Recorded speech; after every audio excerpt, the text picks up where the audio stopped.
1.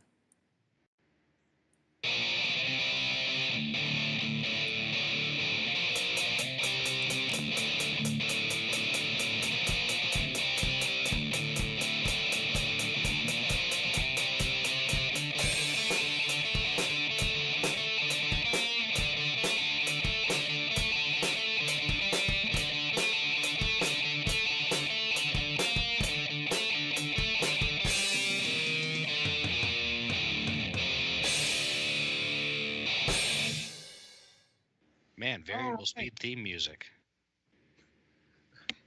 Thanks for stepping over my cue there. Sorry, Adam. Yeah.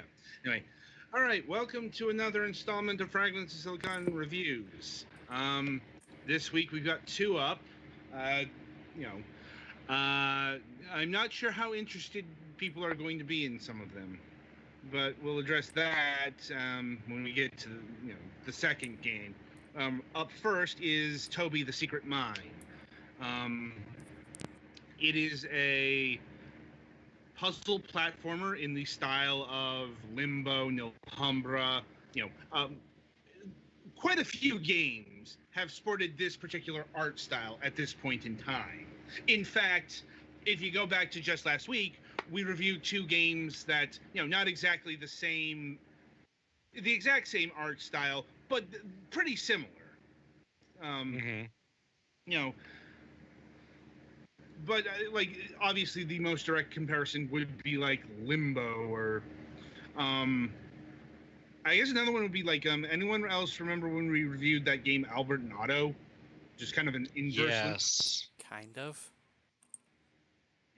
It was like instead of black with the white, it was the other way around.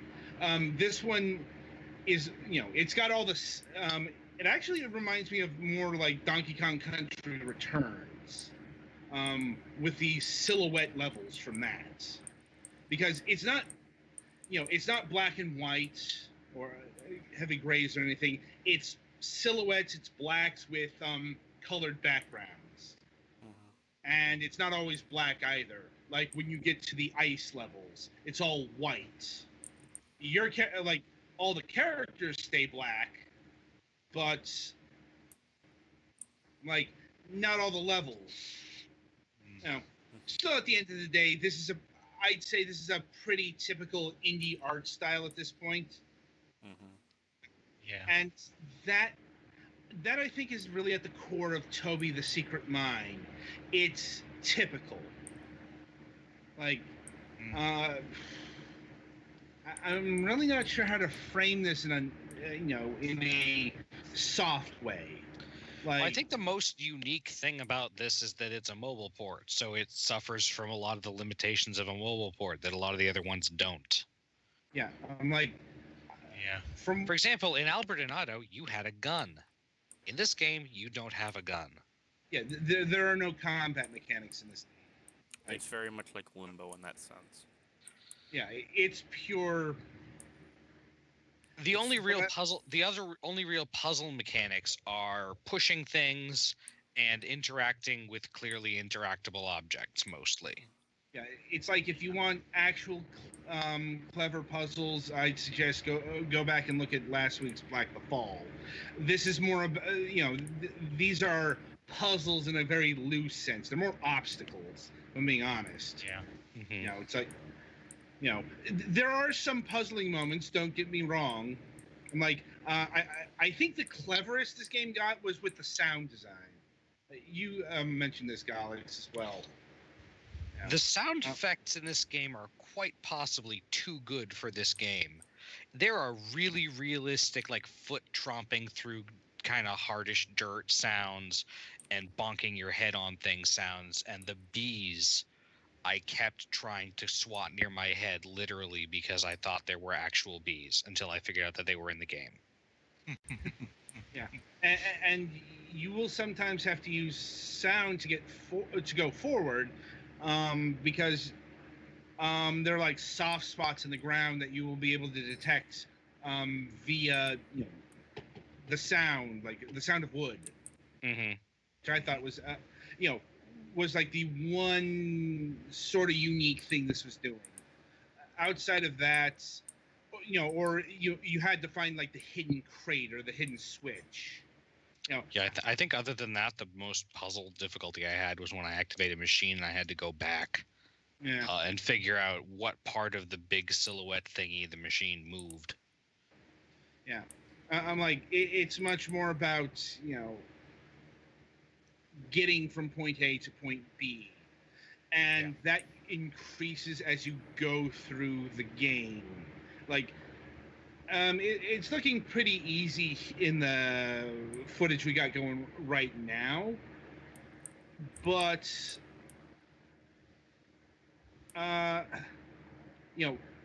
later on, the level design unfortunately takes a turn for the worse. Mainly because they wanted to make it more challenging as the game goes on, and the main way of doing that was making it less fair.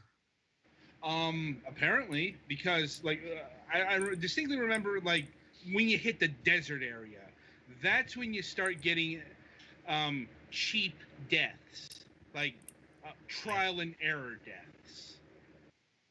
I'm like, where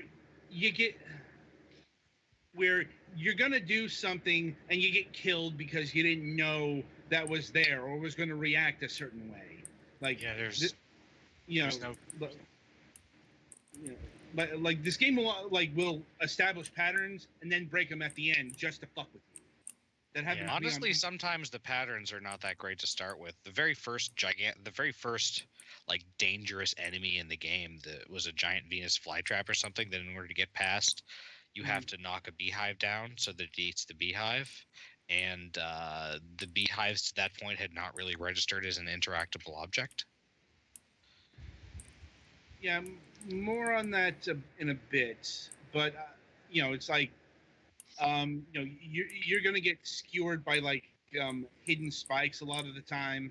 Like, I will say that, once like, they're there, you'll be able to see the tells that portend to future, like, spike areas. Yeah, but since this game has no text whatsoever, you get no warning at all the first time. No, I'm like, but here's the thing about the cheap deaths. They're not all that relevant because, this is a modern game, so death is fairly inconsequential. Like, the worst you'll get, I think the worst it got was in the ice stages, where they had several chase sequences, like you're running from an avalanche and you're going over precarious rock formations, and if you die there, you will start at the beginning of the avalanche. Like, and these can actually be, for this game, quite lengthy. And I suppose there's another tell to this game's mobile origins, or I'm not actually sure if this game was originated on mobile, but it's got all the signs that it was meant for mobile. As in, like, if you've been watching our footage, the levels are really, really small. Like, obstacles aside, they're not going to take you very long to get through. Yeah, you might have to walk back and forth a little bit when you activate a machine to find the thing that it did, but other than that, stuff is over a pretty small area at a time. Yeah, and there's only like 26 areas in the game. Like 21. It's a game that you'll probably be finished with. I'm gonna go max 4 hours. That's including there is the token collectibles. You got to rescue your friends from cages. You've seen some of them. Some of them are hidden. Like, that's kind of the whole thing of the game, since for the main incentive driving you forward every once in a while is you see a guy with one of your friends in a cage and then he runs away, and there's Jumanji music. Like, yeah. Oh, yeah, and right. There are the out of place puzzles that, like this one that's being shown here. Like, I'll be honest. Okay, the way you figure this one out is you see the symbols on the signs. Yep. Mm-hmm. No. Yeah, and they're just every symbol that had a sign yeah. or every symbol that you saw is one that you need to press. Yeah, there are a few more like these. These are less accommodating. But I'll be honest. There's like 3 of them in the game, which is why I almost forgot about them. Like, they do show up, but it's so infrequent that it really kind of feels out of character for the game. Yeah. So, my apologies there. It's just, I don't, anyway. But for the most part, you are going to be going through the levels, pushing crates, flipping switches, what have you. Again, very limbo in that respect. Yes. Yeah. I'm like, but there's not really the sense of story conveyance that Limbo had. Or rather, the story here is pretty simple. Your friends are captured. Go get friends.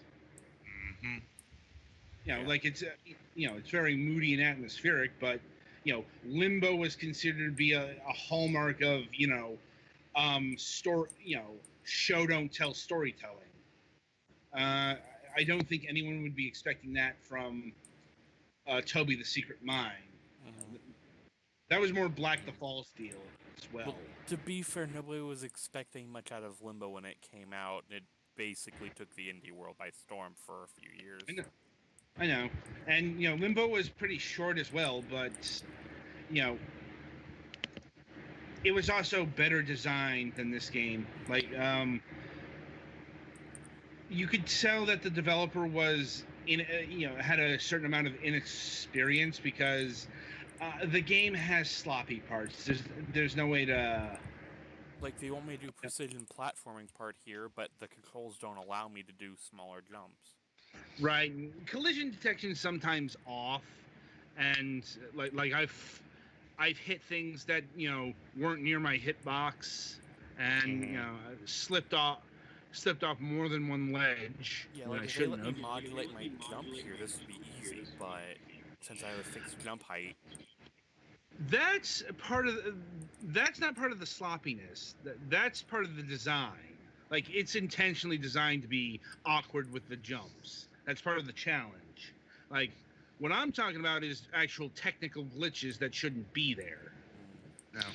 Well, and in some places there just the ground is uneven, and that's not always immediately obvious. Yeah, right. Because some games don't take that into account, so you're not used to looking for that. Yeah. Now, but like I said, the challenge isn't too hard at the best of times. It will get actually decently challenging near the end, like when you start getting into the lava levels and stuff, and we have to deal with like the lasers. Yep. Mm-hmm. But I believe the lava level is listed as hell, actually. Whatever whatever is the designation, it is the hardest part of the game because it's the end of the game. I'm just saying there's nothing here that will overly challenge you. And the controls and the design is all kept very simple because once again, even if it's not a mobile game, it has the feel, it has the design of a mobile game. That's not necessarily bad, but it is limiting. Mm-hmm. Like, you stack this against, like even Limbo, and you can see the difference. Like, let's see. I'm trying to think, what else do we have to see? And there is a bit of, there is a sudden morality system.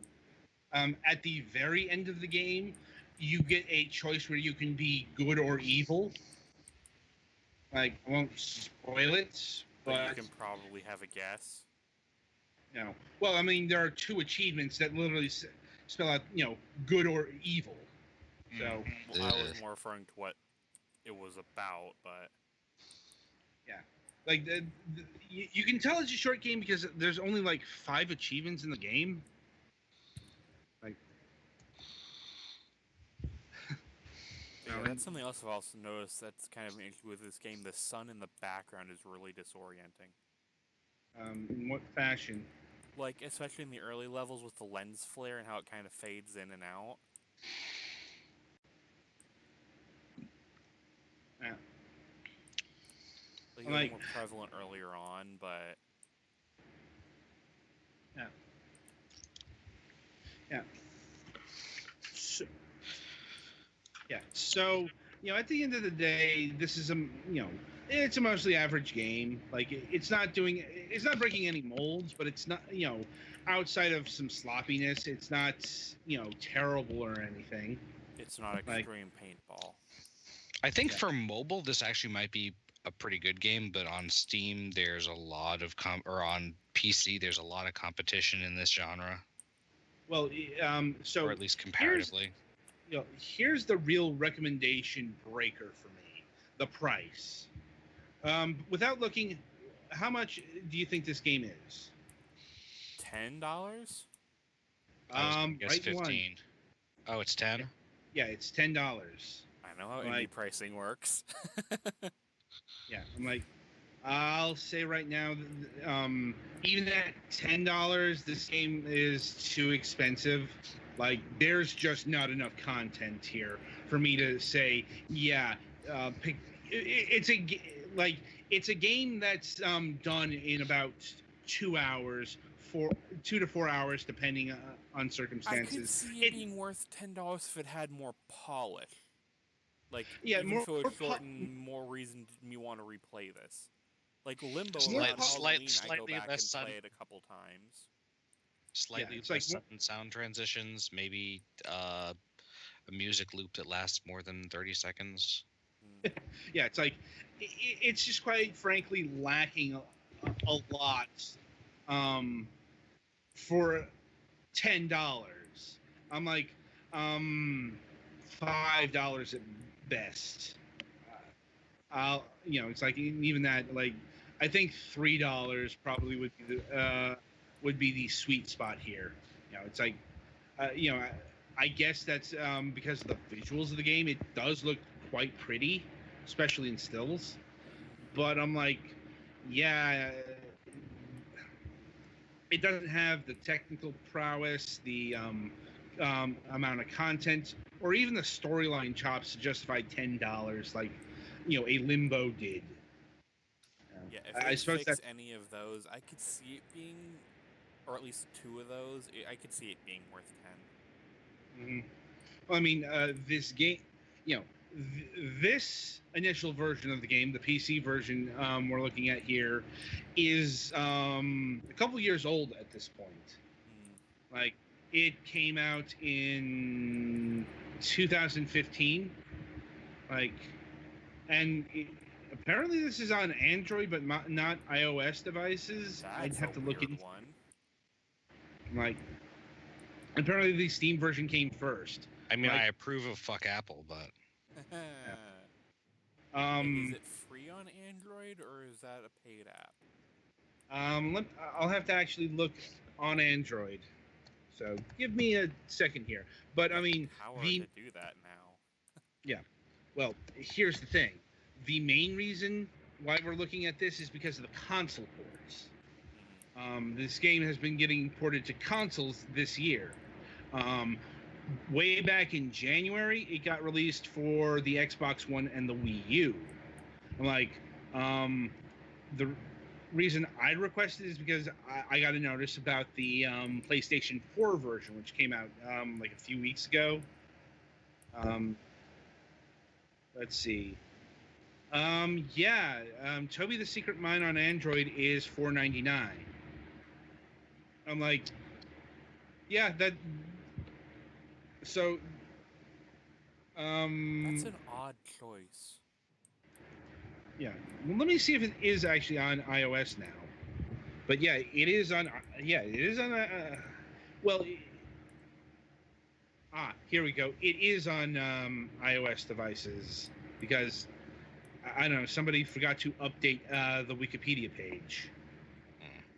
Yeah, yeah. iOS. It once again it is $5. Like, let's see. For Lark, let's see. How much is Wii U? Yeah, this game did come to the Wii U in January of this year. Any words on a Switch port? I didn't see anything, and yeah, not surprising. This game is a Unity game, which explains why it's on so many platforms. Yeah. Mm-hmm. Though apparently it's a paid version because it didn't show up with the Made in Unity thing. Right, I noticed that too. Or let's see, Toby the Secret Mine for the Wii U. Come on, load you stupid page. Where do you get prices on these things? Here we go.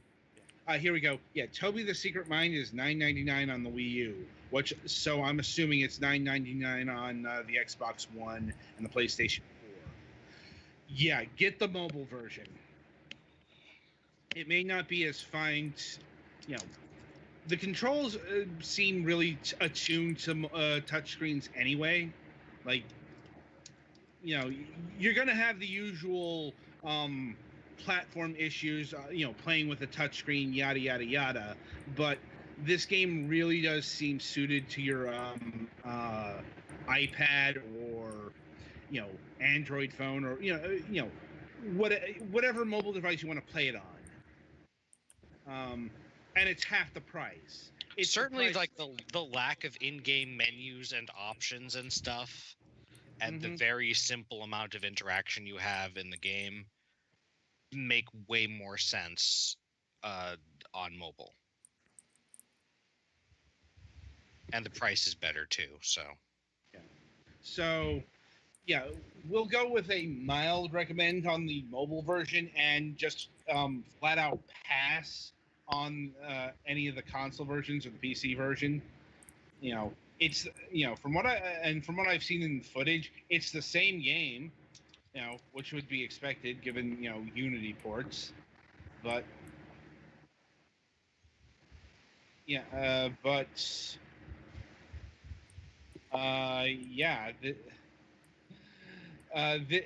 this game is just too expensive on PC and consoles. Right. So, any last thoughts on Toby the Secret Mine?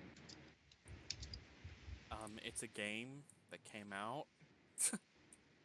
Yeah, I mean, it's so okay, it's average. Yeah, there were a few things about this game that really kind of annoyed me, but it wasn't like terrible. It just was. I was kind of coming off Hollow Knight, which is way more my style of game. Well, it's like even like Black the Fall, which is mechanically a lot more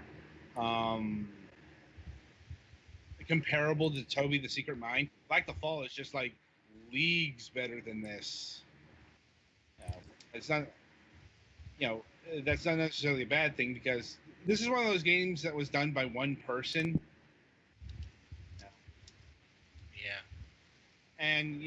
And it wasn't like Dust and Elysian Tale, where it was a 4-year magnum opus. So it's in line with what I would expect from that kind of development. So I think that'll about do it for Toby the Secret Mine here. Be sure to tune in about half an hour-ish. Depends on some business. But we will be reviewing Pro Cycling Manager 2017 edition. I'm like, yeah, this is a bit out of our wheelhouse, pun intended. Like, I forget what wheelhouse is actually referring to. We can look it up during the break. But yeah. We are certainly a show that reviews a lot of types of games. So look for that coming up here in a bit. Until then, I wish you good gaming.